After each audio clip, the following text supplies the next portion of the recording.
Do you know all about every single area of your business?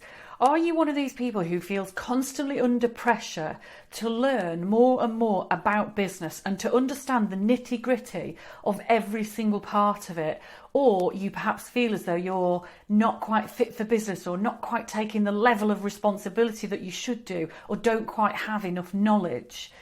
It's really interesting over the years, the number of people I have seen who actually end up holding their business back because they feel so responsible for having to know and to understand every single area of it. Whereas when you talk to somebody like Richard Branson, not that I'm suggesting I've spoken to him personally, but if you read any of his stuff, one of the things he often talks about is hiring people who are better than you. Now, even if you are just a solo person in business, with the availability these days of virtual support and outsourcing, it's still perfectly feasible to hire people who are better than you at the parts of your business that are not the natural forte, shall we say, for you. And one of the crucial things about this, the reason I'm talking to you about this today, is because if you believe that you're the person who has to remain responsible for everything and the font of all knowledge for everything, then actually what you'll do is become a blockage in your own business.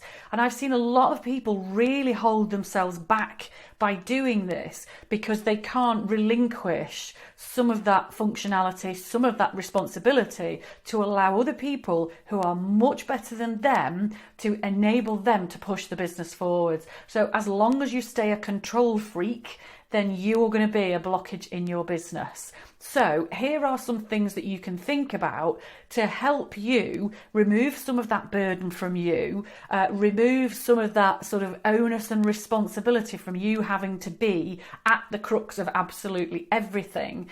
And you can build a better team, whether that's a virtual team, an outsourced team, or an in-house team, is really thinking about how you use the strengths of others can massively help you to push your business forwards by freeing you up to do the bits that you're actually really good at. So, number one, ironically, is to think about what are the things in your business that you are just not naturally good at. Now, for me, I know, hands down, I am not good at admin. I'm not good at stuff like data entry or detail or just heavy kind of process-based stuff.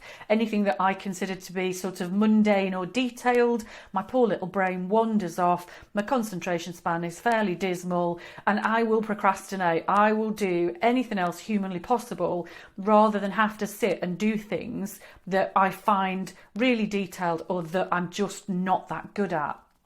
And that's exactly the reason why I have a fantastic VA to help and support me in that, because I know I'm just not good at it. So that's the first thing to look at. What are you naturally not good at? And get some support in that area. Stop making yourself miserable.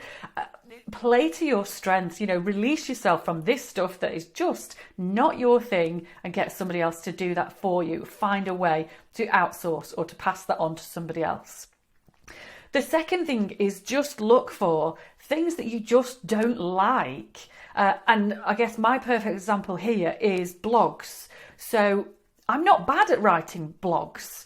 I think I'm quite good at it. I have an English A level, so I'm all right at English and at language and linguistics and stuff like that. I've got the knowledge and that kind of thing, and I think I write quite well. But the simple thing is, I just don't enjoy it. And because I don't enjoy it, it takes me forever. Again, I drag it out. I sort of put it off and put it off and put it off. I beat myself up about it. And I just don't enjoy doing it. And that's why I've switched this to vlogs, because I can put together a vlog relatively easily. It's the same amount of time to sort of map out a vlog versus map out a blog. But then I would probably spend about 2 hours poring over every sentence and full stop and apostrophe. Whereas with a vlog, here we are in, probably end to end is maybe 30 minutes for a vlog. And then the best bit is that I send it off to my VA because she's so much better at admin than me. And she sorts out the detail of subtitles, the details of getting that into emails and the details of getting it onto social media. So that's the thing. I find a different way, find a way to change the thing that you just don't enjoy. So change it, get rid of it, replace it, outsource it, but look for a way to remove that blockage from within your business and free yourself up from doing things you don't like doing, because that's not why you went into business, is it? And then the third thing is to really think about the things you don't understand and either don't really need to learn about or don't want to learn about. And your perfect example here is probably your accounting side of things. So now I would always argue that this is not an area of the business where you should totally pass the buck.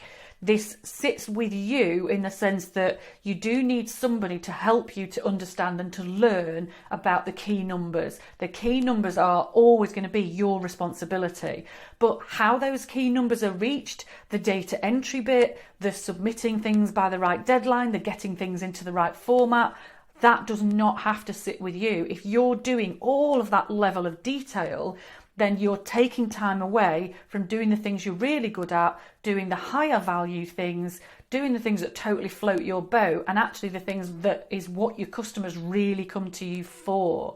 So those are my 3 key tips around how to stop yourself becoming a blockage to growth. Look for the things that you're just not very good at, look for the things that you just don't enjoy, and look for the things that you don't particularly understand and either don't want or need to learn about. And with all of those areas, find a way to either replace them with something that is better, easier, faster, more enjoyable, or find somebody else who can support you so that you don't have to do these things. And bear in mind that the better that team becomes for you, the more robust your business as a whole becomes, and the better prepared you are to actually really grow and to help more and more people. So it's in everybody's best interest for you to get rid of the stuff you don't like, you're not good at, and you don't really get. So that's my big tips for today, is really think about ways to get rid of the stuff that's just not you, remove yourself as the blockage from the business, and set it free to really realise what you and it are capable of. So I hope that has been useful. I'd love to hear back from you in the comments or in a reply about how this applies to you and what you've done about it in the past or what you can do about it now. So please like, comment, share, subscribe, and share this with anybody else who you know would benefit. Thank you.